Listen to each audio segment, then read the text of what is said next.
Hey folks, so we are going to wrap up our scraping exercise in just a few minutes here. And where we left off, we were successfully printing out all of our cells, but we can see that they're still surrounded by a whole bunch of markup junk that is completely irrelevant to us, right? Like what we really want is the part that says, 3.4 to 3.5, not all of this. Not all of this formatting language that's around it. So fortunately, because Beautiful Soup, the library, was designed to deal with this. It has this lovely function built into it, and this, I think, will help you guys appreciate even more why libraries are valuable, right? And sort of working with code, it means that, people have hopefully built things that are useful and interesting to us, and then we can reuse them much of the time. And so I'm going to create a new variable called cell contents, and this is actually, I'm going to use a function called getText, and I'm going to pass it, so I can use just this one that says getText, but I'm also going to add an additional parameter here called strip equals true. And basically what that's going to do is strip white space from around my data, right? So if we recall from our supermarkets data file, we saw there was a lot of padding, white space around there, which we didn't in our case bother to strip. We certainly could have. Again, this idea of stripping or trimming, in many different languages, people have to do the same things, and so you can, you'll start to get a sense as you go through these of the kinds of things that you can expect to discover in a programming language or in libraries that will help you locate information. And I've sort of glossed over this up till now, but I'll just point out that the place where I'm getting all of this information is just from, if I can spell beautiful, right, from the Beautiful Soup documentation, right? So documentation is a huge part of code writing. It's one of the reasons why I'm such such a stickler about you guys documenting your processes and also about commenting your code, because this is where we learn. This is the person who wrote this code has written a bunch of examples, and they're explaining how it works. So everything from installation down to things like tag, right? This is how we get something. This is where I learned how to use, that I could look for something by table. And, I kind of expected that there would be a way for me to filter it by attribute. And so, I just scanned through the documentation until I found an example that seemed to work, and then I tested it out, or seemed like it might work, and then I tested it out, and eventually I got it right? It's a trial and error thing, and so, just to reemphasize that this is not the kind of thing that one gets right, quote unquote, correct or right from the beginning. You sort of work your way through it. So now if I do this and I print cell contents instead, I get something much more readable, right? This is like, yes, very good. So the thing that I want to, so what I could start by just like writing all of this to an output file, right? So first I have to make my output file. So similar process as we had before. So I'm just going to say output file. It's okay to reuse, this is a different file. This is a different Python file we're in, so of course it's totally fine to come up with conventions for the way that you name things, right? So we do want our variable names to be helpful, but if you're doing something where you're frequently writing output files, it's okay to call them output file every time, right? And then that's a convention that you've developed for yourself, or maybe if you're working with other people that you develop as a group, and then it makes it that much easier to write your code, right? You know that you always call the output file of a script output file, and you can easily look for that variable to check if there are issues. So there's all kinds of ways that we minimize the amount of work or the amount of thinking that we have to do every time we do this. So again, we're going to create our output file the same way that we did last time, only just for kicks now I'm going to give it the name TSV, right? Because that now is a thing. It wasn't a couple of years ago, but now people use TSV as a format to indicate tab-separated value files. So I now have an output file. So I could just say, okay, look, I want to go through and write the cell contents. And of course I need to add my tab character, which is \T. So that's going to put tabs in between things. But there is a problem with this, isn't there? right? So remember in our remember that issue we ran into with our last session where we needed to know where the end of the row was, right? We had to make sure that we didn't put a comma after our last data value. So we had that special case at the end where we said, oh, if I'm in the last column.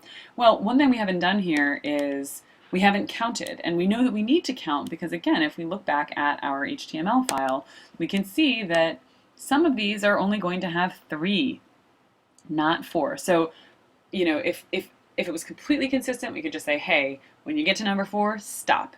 But because of that, we need to actually measure the length of the row and then say, okay, look, if you're in the last one, then, you know, if you're in the last column, then, you know, do this different thing. So up here, we're going to measure our the length of our row by saying numCells, right?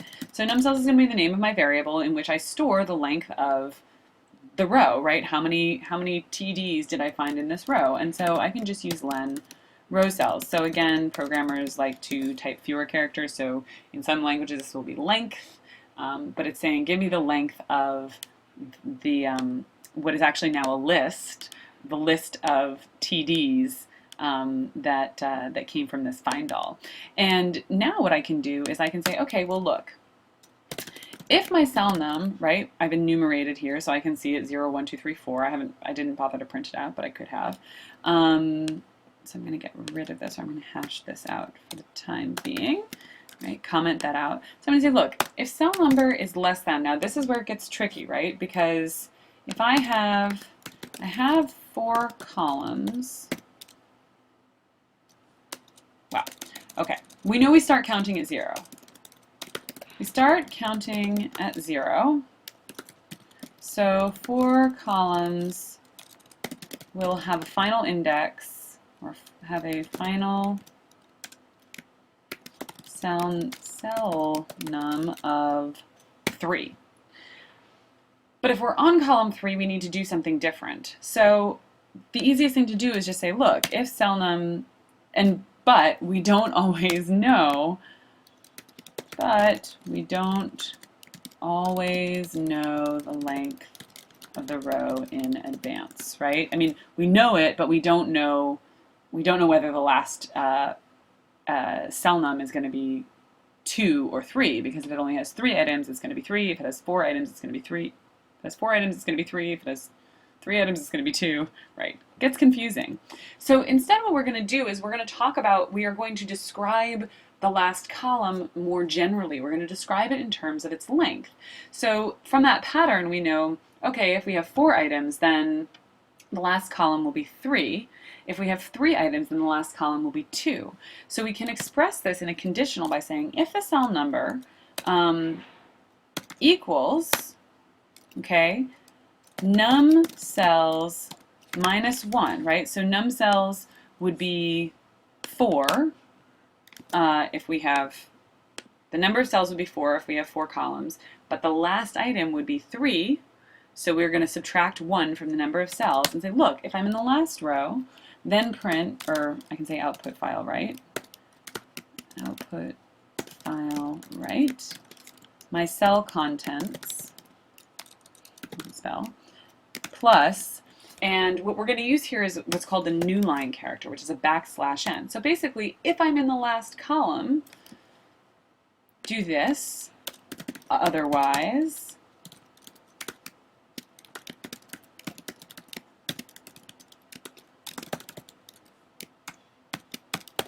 put a tab. Okay?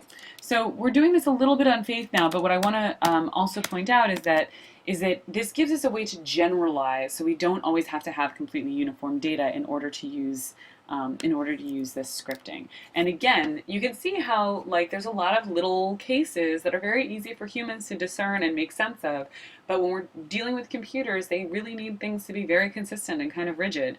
And so any little difference like that, we have to explicitly tell it. And it's, it takes 4 lines of code to say, hey, if you're in the last column, put a new line instead of a tab, right? Very easy to tell a person that. Slightly more complicated, or not complicated, but more effortful, I guess, to tell a computer that. All right, so I'm now going to say print files done. And I'm also going to close my output file. Just a good thing to do.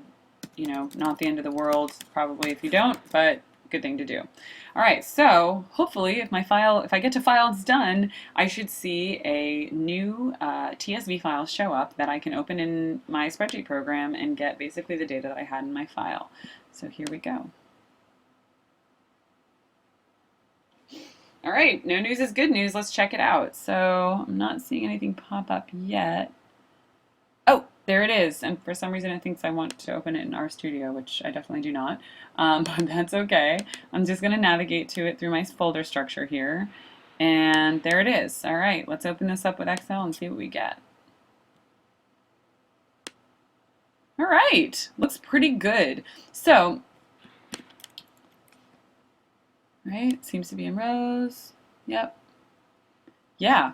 So, you know, as you can see, this again, you know, may not seem the most straightforward thing. Now look, this is still not a completely ideal you know, spreadsheet file, right? Like we can see things like this where we have apples, whole, juice, you know, corn on the cob, cream style, right? So we could kind of get into the mix here and use our program to, you know, deal with all this stuff, right? So that, you know, it would you know, remove these kind of header rows and instead say corn on the cob or corn cream style or whatever. All of that is completely possible. We're sort of going for the lowest hanging fruit here. This is a huge improvement from a data perspective over the HTML table that we started with. And I think you can see now too why, you know, why there's complexity that arises in programs, because you know there are all these little cases that, like I said, are really easy for people and just more difficult for computers. But I think hopefully you also see how, even though we're dealing with a different data type and you know sort of doing it, seems like we're doing a different thing, we're actually really not. And a lot of this code is very similar to what we wrote last week. And it's really just about you know, combining these things, the for loops, the if-else statements, and you know, reading and writing files, putting those together, you can really start to do some powerful stuff. So anyhow, hopefully this was entertaining and enjoyable, and we will be back. You know, please do try to do the installs on this. If you have problems with the setup, post it on Piazza. We'll try to troubleshoot what we can over the weekend, and we'll see you guys next week. Hope everybody had a great holiday.